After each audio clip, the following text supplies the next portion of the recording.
La famille de Jonathan Lévesque, qui est décédé après avoir été happé par un camion lourd le 9 janvier 2025 à Montjoly, se montre critique à l'égard du rapport du coroner publié mardi. J'ai été très déçue.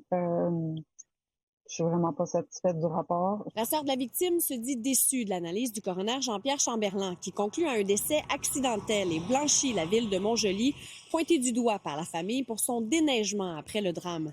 Selon les proches du défunt, certains éléments auraient été omis par le coroner, notamment le trouble d'équilibre de son frère qui l'aurait empêché de rester sur le trottoir ce soir-là. Ils estiment également que certains faits rapportés sont inexacts. Dans le rapport, on peut lire que le trottoir vis-à-vis du lieu de la collision n'était pas parfaitement dégagé, mais était amplement praticable, avec une couche d'eau et de slush variant de 0 à 4 pouces. Mais les proches de Jonathan Lévesque demeurent convaincus que le trottoir où circulait la victime, qui a finalement décidé de marcher en bordure du boulevard Benoît-Gaboury ce soir-là, était impraticable. Dans le rapport, ça dit que 0 à 4 pouces d'eau et de slush, mais c'est plutôt le double de glace, et c'est plus de la glace et de la neige bien compacte, solide.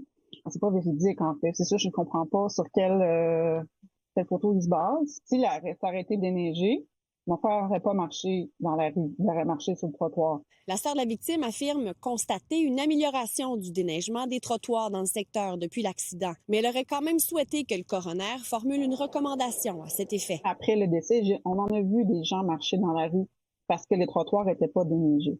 J'aurais aimé ça qu'ils prennent en considération que ce secteur-là est un secteur qui est très passant. Je voudrais vraiment que tu puisses avoir des recommandations puis que les choses puissent changer, puissent s'améliorer pour protéger nos jeunes, protéger nos adultes, nos personnes âgées. C'est ça que je voudrais, en fait, pour que la situation se reproduise pas.